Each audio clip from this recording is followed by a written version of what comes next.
пригороде Чикаго жил архитектор по имени Майкл Хадсон. После смерти жены Эммы, умершей при родах, он остался один с их сыном, Лукасом, светловолосым малышом с глазами цвета льда.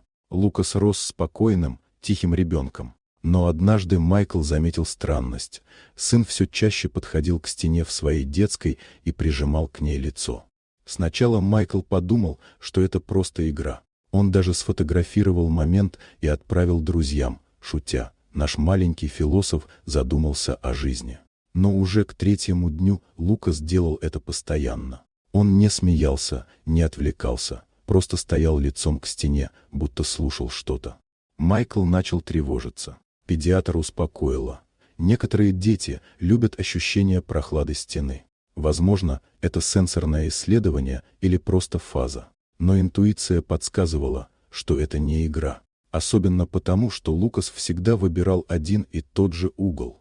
Майкл проверил все: трещины, плесень, электропроводку, ничего. Но стоя в этом углу, он чувствовал необъяснимый холод. В ту ночь он не смог уснуть и включил детский монитор, чтобы наблюдать за сыном. Около 3 ночи монитор ожил, раздался крик. Майкл вбежал в детскую.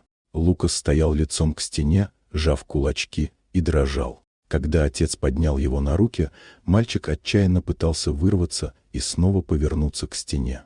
На следующее утро Майкл вызвал детского психолога, доктора Элизабет Рид. Она пришла на следующий день, поиграла с Лукасом, а потом позволила ему действовать свободно. Ребенок тут же направился к углу и приложил лицо к стене.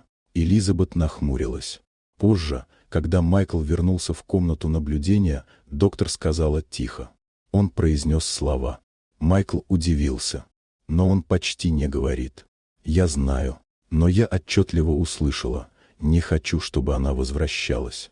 Майкл похолодел. «Кто она?» Доктор ответила не сразу. «Вы упоминали, что у вас раньше были няни. Возможно, ребенок пережил травму». Майкл пролистал старые записи с домашнего видеомонитора. Нашел одно видео 8-месячной давности. Няня по имени Мэри Энн входит в комнату. Лукас, игравший на полу, сразу замирает и ползет к стене. Женщина улыбается, спокойно, почти холодно. Агентство подтвердило, Мэри Энн использовала поддельные документы. Найти ее не удалось. Той ночью Лукас отказался спать в своей комнате.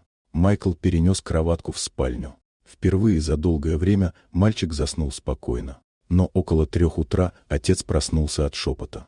Лукас стоял в коридоре, лицом к стене. «Лукас!» — позвал он. Мальчик повернулся и прошептал. Она вернулась. Майкл бросился к нему. В тот же миг из детской раздался глухой стук. Когда он вошел туда, воздух стал ледяным. На стене, к которой ребенок всегда прижимался, были свежие царапины, будто оставленные когтями.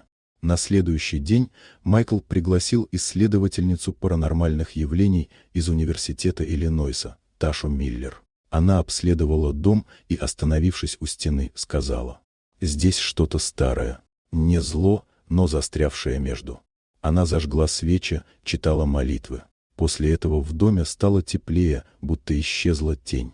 Лукас больше не подходил к стене, снова начал играть и смеяться.